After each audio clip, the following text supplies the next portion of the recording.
¿Conoces esos días que empiezan igual que cualquier otro? Me desperté temprano, como siempre. Preparé mi café, metí pan al horno para calentarme y me senté en el porche a observar el movimiento en la calle. El sol seguía saliendo. El olor a pan horneándose mezclado con el intenso aroma a café me daba esa sensación de una agradable rutina, una de esas que agradecemos tener, incluso en tiempos difíciles. Mientras revolvía mi taza, pensé en los sencillos planes para ese día. Iría a la farmacia a comprar las medicinas de mi nieto y quién sabe, quizá luego pasaría por el mercado a comprar fruta. Mi vida siempre ha sido así, sencilla, sin complicaciones. Nunca imaginé que ese mismo día mi historia acabaría en los titulares de un periódico policial. Recuerdo estar sentado en la sala, encender la televisión y prestar atención a las noticias de crímenes que a veces aparecían en las noticias. Mujeres arrestadas, familias destrozadas. Siempre pensaba, ¡ay, pobrecitos, qué triste! No, sabía que unas horas después mi propia cara saldría en las noticias, como si fuera un criminal. Sonó el teléfono. Era mi vecina, doña Ruth, pidiendo azúcar. Dije que podía ir a buscarla. Era lo normal allí. Las puertas siempre estaban abiertas. La confianza entre vecinos. Todo era tan sencillo. Fue entonces cuando oí el portazo. Pensé que era ella. Me levanté sonriendo, todavía con el trapo en las manos, y fui a contestar. Pero ahí ya sentía algo extraño. El sonido de los pasos, la forma en que llamaban. No era la señora Ruth, no era nadie conocido, pero antes de que pudiera pensar, volví a la sala y continué con mi mañana, como si nada hubiera pasado. Ahora, mirando atrás, intento comprender en qué momento todo se me fue de las manos, en qué segundo de aquella mañana el destino decidió que sería víctima de una injusticia que cambiaría mi vida por completo.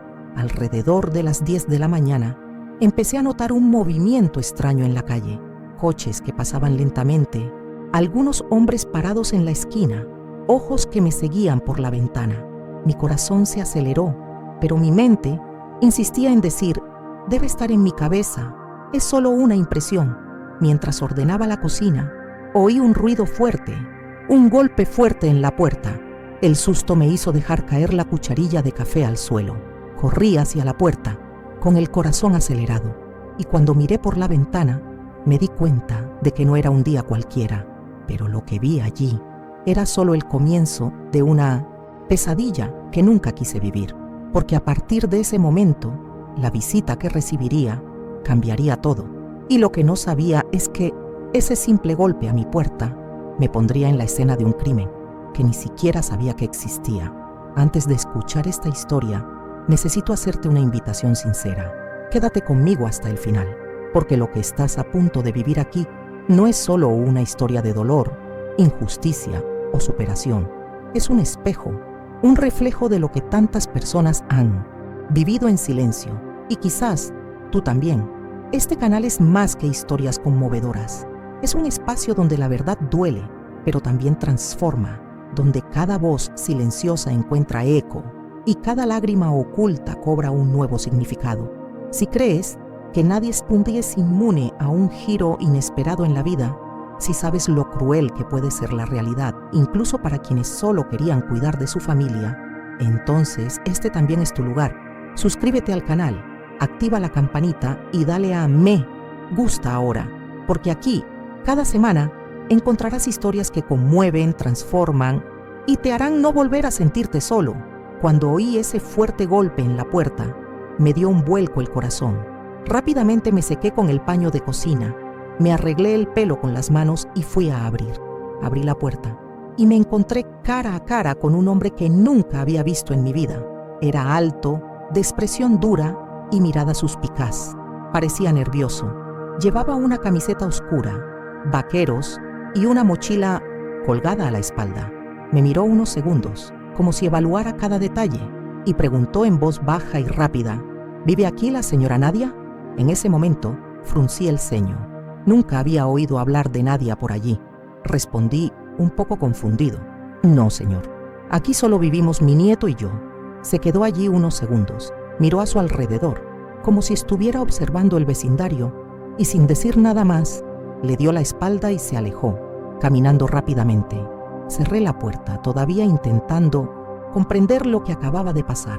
Regresé a la sala, pero ese hombre, esa mirada, seguía martillándome la cabeza. Durante unos minutos miré a través de la cortina, intentando ver dónde se había metido, pero pronto lo perdí de vista al doblar la esquina. Lo que no sabía es que ese hombre no era un desconocido cualquiera.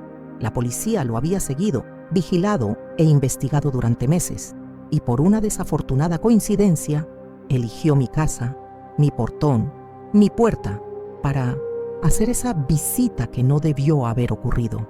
Mientras tanto, dentro de la comisaría, el nombre de mi calle ya se había convertido en punto de observación. Estaban atentos a cualquier movimiento sospechoso proveniente de esa dirección. Y cuando ese hombre apareció aquí y se fue a toda prisa, les bastó para pensar que yo era parte de todo. Me senté en la silla de la cocina, todavía con esa mala sensación en el pecho. Miré la foto de mis hijos en la pared, el dibujo de mi nieto en el refrigerador, e intenté seguir con mi día como si nada hubiera pasado.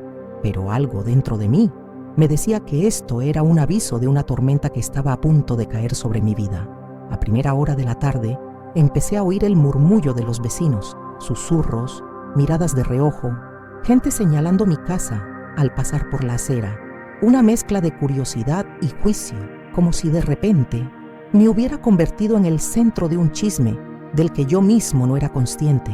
Y mientras trataba de comprender el porqué de tantos comentarios, poco sabía yo que a solo unos metros de allí, dentro de un coche patrulla estacionado, 2 policías ya estaban anotando mi nombre, como el principal sospechoso de liderar una pandilla que ni siquiera sabía que existía.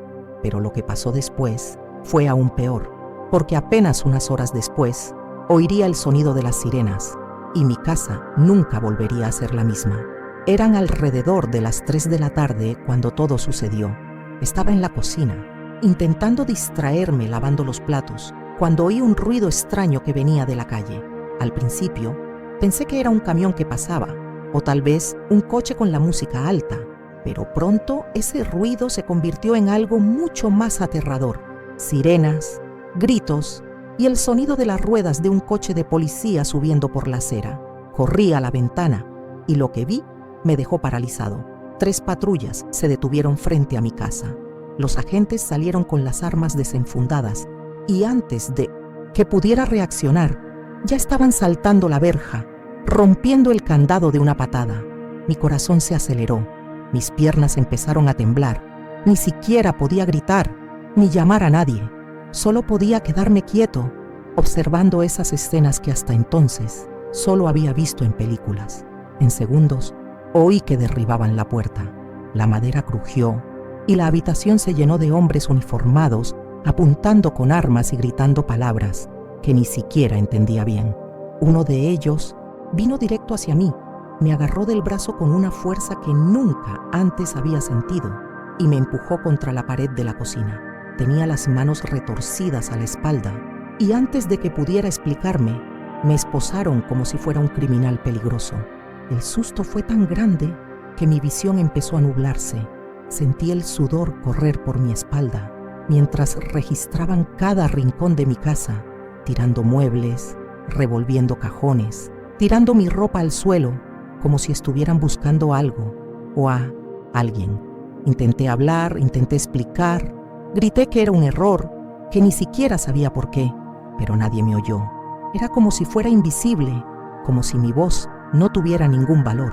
Mientras me sacaban de casa a rastras, podía ver las caras de mis vecinos. Todos estaban allí, de pie en las aceras, con los ojos como platos, algunos con las manos sobre la boca, otros grabándolo todo con sus celulares. Parecía una escena de un programa sensacionalista, pero el protagonista esta vez era yo. Lo peor fue mirar la puerta y ver a mi nieto, pequeño, asustado, llorando, con la mirada fija en mí, mientras la policía me llevaba delante de él. Esa imagen nunca la olvidaré. Quedó grabada en mi memoria como una cicatriz que jamás se borrará. Mientras me empujaban hacia el coche patrulla, oí a uno de los policías decir en voz alta, como si quisiera que todo el vecindario oyera: «Encontramos a la líder de la banda». Por fin la atrapamos. Esas palabras eran como cuchillos que me perforaban el pecho. Dentro del coche, con las manos atadas y la cara pegada al cristal frío, las lágrimas empezaron a caer. Solo podía pensar ¿por qué? ¿Por qué me pasa esto? El camino a la comisaría era largo, no en distancia, sino en dolor. Cada calle por la que pasaba la patrulla parecía que dejaba atrás un trocito de mi dignidad. La gente en las aceras me miraba, algunos susurraban, otros me señalaban, como si fuera un monstruo. Y en ese momento, aún dentro de ese coche patrulla, el miedo empezó a dar paso a otro sentimiento, indignación.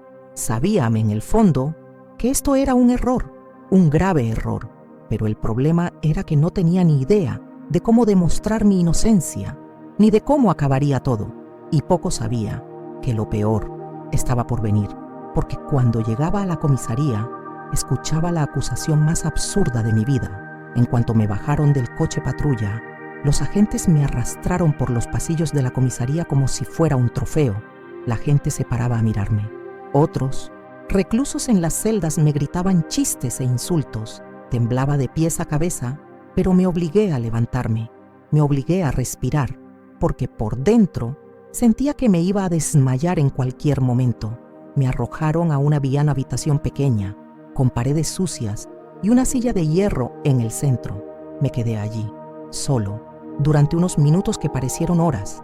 El sonido apagado de las conversaciones en la comisaría, los teléfonos sonando y el sonido de pasos apresurados de un lado a otro creaban una atmósfera de terror psicológico. Solo podía pensar en mi nieto, solo en casa, sin saber qué me estaba pasando. De repente, la puerta se abrió. Entraron 2 investigadores. Uno me miró con una sonrisa cínica, como si ya supiera quién era yo. El otro, con una mirada fría, arrojó una carpeta llena de papeles sobre la mesa. Fue entonces cuando escuché la frase que resuena en mi cabeza hasta el día de hoy. Se le acusa de ser líder de una organización criminal encargada del narcotráfico, robo y asalto a mano armada. En ese momento, el suelo pareció desaparecer bajo mis pies. Creí haber oído mal. Empezaron a zumbarme los oídos. Tenía las manos frías. El corazón me latía tan deprisa que parecía que me iba a estallar en el pecho. Los miré, buscando la lógica, una explicación, pero solo vi desprecio y la certeza en sus ojos de que era culpable. Lo único que pude decir fue un susurro, casi sin voz. ¿Yo? ¿Qué quieres decir? Nunca he hecho algo así.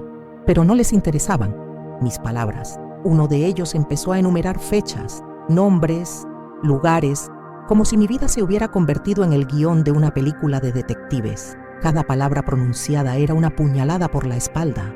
Dijeron que yo estaba a cargo de todo desde dentro de mi propia casa, que el movimiento de gente extraña en mi puerta era prueba suficiente y que la visita de ese hombre temprano en la mañana era la pieza que faltaba para cerrar el caso. Mientras hablaban, pensé en lo surrealista que era todo. Siempre me habían conocido en el barrio como la abuela que vendía pasteles, que ayudaba a los vecinos, que cuidaba a los nietos, y ahora me pintaban como una delincuente peligrosa. Intenté discutir, pero con cada frase que decía, me interrumpían con más acusaciones. Mi desesperación no hacía más que crecer. Era como gritar en una habitación vacía, como intentar luchar contra una marea que solo me arrastraba más profundamente. Y fue allí, en ese interrogatorio frío y desalmado, que comprendí que mi lucha apenas comenzaba. Pero lo que me hizo aún más desesperada fue cuando me mostraron las pruebas que decían que tenían contra mí. El policía abrió la carpeta con un chasquido, como si estuviera a punto de dictarme la sentencia definitiva. Sacó una foto, la colocó justo delante de mí y dijo con el tono de quien ya estaba seguro de mi culpabilidad: ¿reconoces a este hombre? Cuando miré, me quedé atónita. Era el mismo hombre que había llamado a mi puerta esa mañana, el desconocido que solo me había hecho una pregunta y se había ido. Mi corazón se aceleró. No sabía quién era. Apenas había intercambiado 2 frases con él. Aún así, respondí con sinceridad: vino aquí, pero solo preguntó por una tal Nadia. Ni siquiera conozco a ese hombre. El investigador se rió, con una risa burlona, como si mi respuesta fuera un chiste malo. Luego tiró sobre la mesa unas impresiones de las grabaciones de las cámaras de seguridad de la calle. Allí estaba el hombre, entrando por mi puerta, quedándose unos 2 minutos y luego saliendo a toda prisa. En su mente, eso fue suficiente para vincularme con una pandilla. Dijeron que este hombre formaba parte de una organización criminal que llevaba meses bajo investigación y que cualquiera que tuviera contacto con él era considerado cómplice. Estaba paralizado, me temblaba el cuerpo, me sudaban las manos y las lágrimas empezaron a brotar sin que pudiera contenerlas. ¡Qué coincidencia! Ni siquiera sabía quién era. Grité desesperado, pero parecían sordos o quizás no querían oír. También me mostraron un informe que decía que en las últimas semanas habían estado monitoreando varios movimientos extraños cerca de mi casa, como si fueran reuniones de delincuentes. Pero lo que llamaban actividad sospechosa era simplemente la rutina del barrio. Gente entrando y saliendo, vecinos que pasaban a pedir algo, niños jugando frente a la puerta. Nada fuera de lo común. Pero ahora todo estaba siendo usado en mi contra. El peor momento fue cuando el delegado entró a la sala, con esa mirada de superioridad, y dijo: «Señora, su situación es grave. Puede negarlo, pero las pruebas son contundentes. Se le acusará de asociación para delinquir. Si yo fuera usted, empezaría a pensar en una buena defensa». Mis piernas perdieron la fuerza, me sentí mareada y casi me caigo de la silla. La desesperación me invadió, pero aún así seguía aferrada a la esperanza de que al final todo se aclararía. Les conté todo lo que pude. Les conté de mi vida, de los años que pasé criando a mis hijos y luego a mis nietos. Hablé de los vecinos, de mi rutina, pero sus expresiones no cambiaron. Fue como si todo lo que dije solo aumentara su convicción de que mentía. Mientras tanto, mi nombre ya empezaba a aparecer en los registros policiales. Me fotografiaron, tomaron mi expediente, me tomaron las huellas dactilares. La sensación de humillación, de miedo y de impotencia era abrumadora, y cada vez que cerraba los ojos, la misma pregunta volvía a mi cabeza. ¿Cómo fue que un simple desconocido que llamó a mi puerta se convirtió en la mayor tragedia de mi vida? Pero lo que aún no sabía es que lo que vendría sería aún más doloroso, porque esa noche descubriría lo que era pasar la primera noche dentro de una celda fría, rodeada de gente que nunca imaginé compartiendo el mismo espacio. Cuando las puertas de la celda se cerraron tras mí con un estruendo metálico, sentí como si el mundo entero se me hubiera derrumbado. El olor era insoportable. Una mezcla de moho, orina y desesperación. El aire se sentía pesado. Me costaba respirar, como si la propia pared me presionara por todos lados. Había otras mujeres dentro, algunas tumbadas en el suelo sucio, otras apoyadas en las paredes con los ojos hundidos y cansados, como si ya hubieran desistido de luchar. Algunas me miraban con desprecio, otras con lástima, pero la mayoría con recelo. Sabía que, en ese ambiente, no me veían como una inocente, solo era otra delincuente recién llegada. Intenté encontrar un rincón, un espacio donde pudiera acurrucarme y llorar en silencio, pero no había lugar para eso. El suelo estaba frío, la pared estaba fría, y las voces a mi alrededor estaban llenas de ira, revuelta y miedo. Me senté en el rincón, abracé mis rodillas y bajé la cabeza, intentando ocultar las lágrimas que insistían en caer. Mientras intentaba comprender lo que sucedía, empecé a escuchar las conversaciones de los demás presos. Hablaban de crímenes, de juicios, de traiciones, de niños que nunca habían vuelto a ver. Era como si cada uno cargara con una historia de dolor, pero en mi caso, el dolor provenía de la injusticia. Allí el tiempo parecía transcurrir de forma distinta. Cada minuto parecía una hora y cada hora parecía un día entero. Las luces nunca se apagaban del todo y el sonido de los barrotes al golpearse, los gritos de otros reclusos, los pasos de los guardias, todo ello me impedía dormir. En cierto momento, una de las mujeres se me acercó. Debía de tener unos 40 años, con el rostro surcado, una mirada dura en los ojos. Se sentó a mi lado y me preguntó directamente: «¿Cuál fue tu crimen, abuela?». En ese momento, Las palabras simplemente no me salían. Solo pude negar con la cabeza y decir, con voz entrecortada, yo no cometí ningún delito. Me miró unos segundos, respiró profundamente y soltó una risa amarga. Eso es lo que dicen todos. Al principio, eso me dolió como un cuchillo. Comprendí que allí dentro nadie creería en mi inocencia, ni los presos, ni los guardias, ni la policía, y probablemente ni siquiera la justicia. La madrugada fue la peor. El frío me cortaba la piel. El miedo a lo que pudiera pasarme me consumía. Cada ruido en el pasillo me hacía pensar que alguien entraría y me haría daño. Recordé a mi nieto, nuestras conversaciones en la sala, sus abrazos, y lloré como una niña. Empecé a pensar en el futuro. ¿Y si me condenaban? ¿Y si nunca salía de allí? ¿Y si mi nieto crecía sin su abuela, pensando que yo era una criminal? El dolor de estas preguntas me destrozaba por dentro.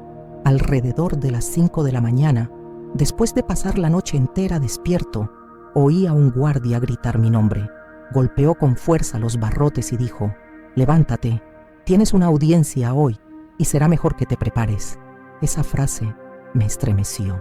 Sabía que la oportunidad de demostrar mi inocencia estaba lejos, pero algo dentro de mí encendió una chispa de esperanza. Era la primera oportunidad de hablar con alguien fuera de allí, de intentar explicar, de intentar ser escuchado. Me levanté, me sequé las lágrimas con la manga de la camisa y, con las pocas fuerzas que me quedaban, me dirigí a la puerta de la celda. Lo que no me imaginaba era que al salir de allí, mi historia acabaría en los periódicos y mi humillación apenas comenzaba. Cuando me llevaron a la audiencia, mi cuerpo aún temblaba y la cabeza me daba vueltas, pero nada, absolutamente nada, me preparó para lo que vino después. Al regresar a mi celda, una de las reclusas se me acercó corriendo con una sonrisa sarcástica y me dijo, «Abuela, eres famosa, mira la tele». En un rincón de la celda colgaba un pequeño televisor viejo cerca del techo. La imagen parpadeaba, llena de estática, pero allí, justo en el centro de la pantalla, estaba mi cara, una foto mía, tomada el día que me ficharon en la policía, con la leyenda escrita en grandes letras rojas, anciana detenida acusada de liderar banda de narcotráfico y robos. Se me llenaron los ojos de lágrimas. El corazón me latía de nuevo con fuerza, pero esta vez era de vergüenza. El periodista hablaba de mí como si fuera un monstruo. Describía mi casa, mencionaba el nombre de mi calle, hablaba del hombre que había llamado a mi puerta y también insistía en que yo era el principal sospechoso de todo el plan.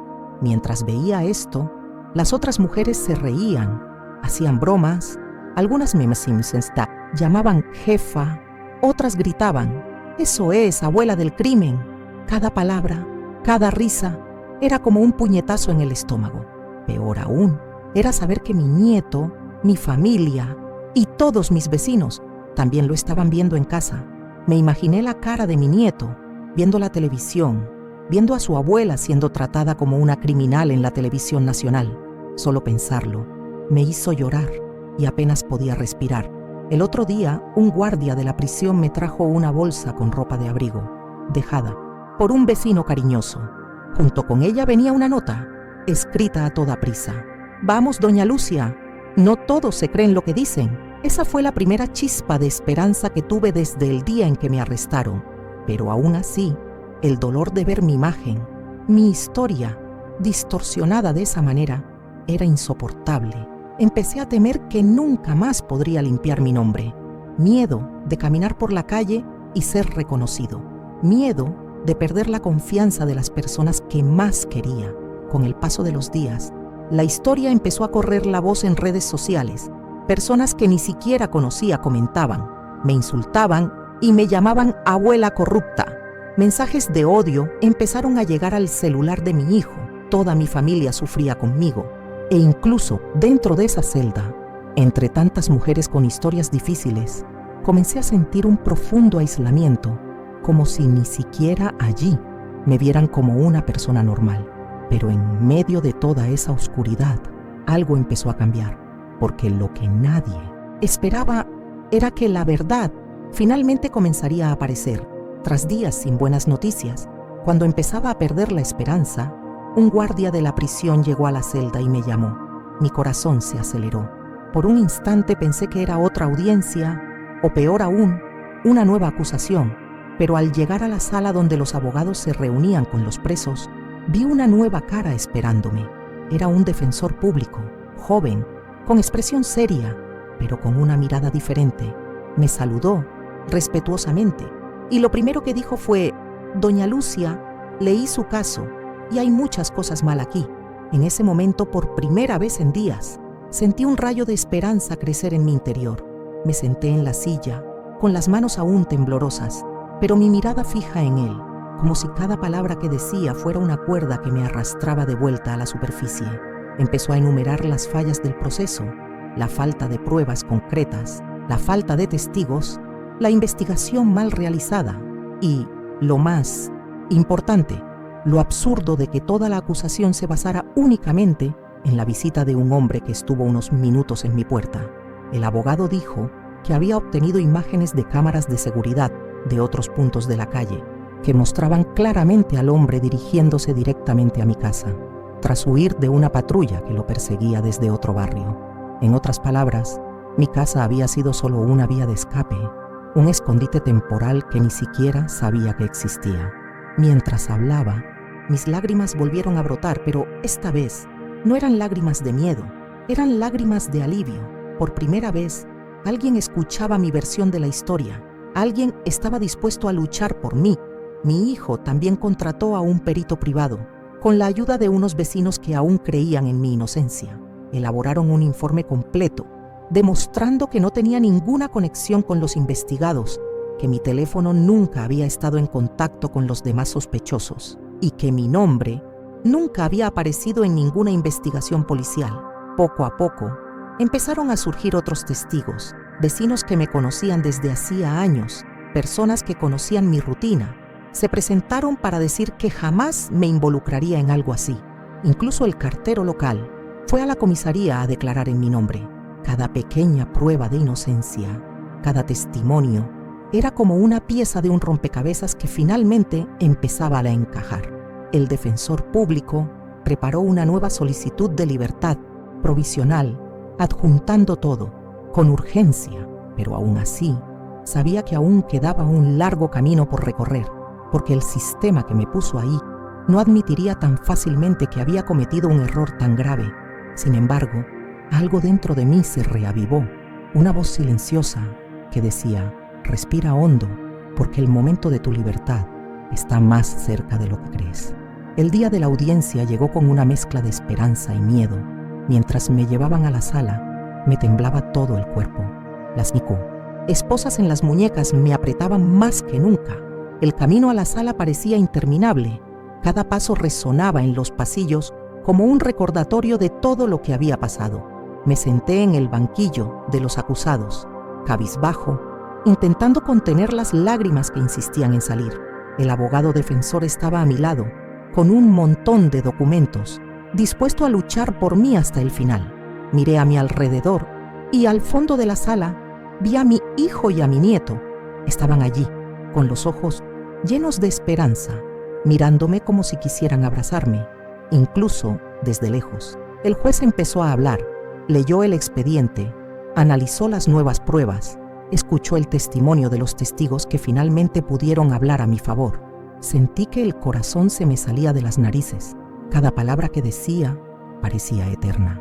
Cuando empezó a mencionar la falta de pruebas, la debilidad de las acusaciones, empecé a sentir que me flaqueaban las piernas. Entonces llegó la frase que soñé escuchar. Durante todas esas noches de insomnio, este tribunal ordena la libertad provisional inmediata del imputado, debido a la falta de pruebas que sustenten los cargos. En ese momento, el mundo se detuvo. Miré a mi abogado, y él simplemente sonrió y me puso la mano en el hombro. Se me llenaron los ojos de lágrimas, pero esta vez eran lágrimas de alivio, de victoria, de una felicidad tan intensa que apenas podía creerlo. Al salir del juzgado, el sol parecía más brillante y el aire más ligero. Afuera, mi hijo me abrazó con tanta fuerza que parecía querer compensar todos los días que habíamos pasado separados. Mi nieto, con lágrimas en los ojos, corrió hacia mí y me abrazó por las piernas, diciéndome suavemente: «Sabía que eras inocente, abuela. Sabía». Ese abrazo fue el mejor regalo que pude recibir, pero, aún con toda la alegría, sabía que esto era solo el comienzo de una nueva lucha, porque limpiar mi nombre y recuperar mi vida sería el próximo desafío que tendría que enfrentar. Al llegar a casa, creí, o al menos intenté creer, que todo volvería a la normalidad, que solo tenía que cruzar la puerta, respirar hondo y seguir adelante. Pero la verdad es que la pesadilla no me quitó la libertad. Cada vez que pisaba la acera, sentía que me seguían las miradas, algunas con lástima, otras con duda, y algunas con ese juicio silencioso que duele más que cualquier palabra. Mi nombre seguía circulando en sitios de noticias, redes sociales, grupos de chat, como si la verdad tuviera poco valor ante un titular cruel. Y lo que más me dolió fue ver la mirada en el rostro de mi nieto, la misma que intenté salvar, llena de miedo e inseguridad, como si todo pudiera volver a empezar en cualquier momento. Fue entonces cuando tomé una decisión. Presenté una demanda contra el Estado, no solo por mí, sino por todas las mujeres, madres y abuelas que han experimentado este dolor silencioso de ser tratadas como culpables, antes siquiera de ser escuchadas. Quiero que mi nombre quede limpio. Quiero que mi historia se cuente con la verdad, no con etiquetas creadas por quienes nunca me conocieron. Hoy sigo luchando. Cada audiencia es una herida que se abre, pero también es un paso hacia la justicia que me negaron. El trauma permanecerá conmigo, lo sé, pero el silencio, eso nunca más. Si has llegado hasta aquí y te conmovió mi historia, te invito a unirte a esta cadena. Suscríbete al canal, activa la campanita y dale a me gusta.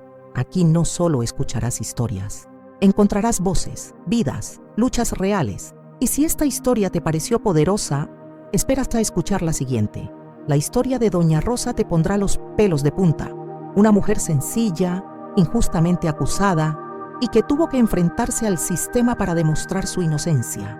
Haz clic aquí para ver el video y conmoverte con otra historia que el mundo necesita conocer.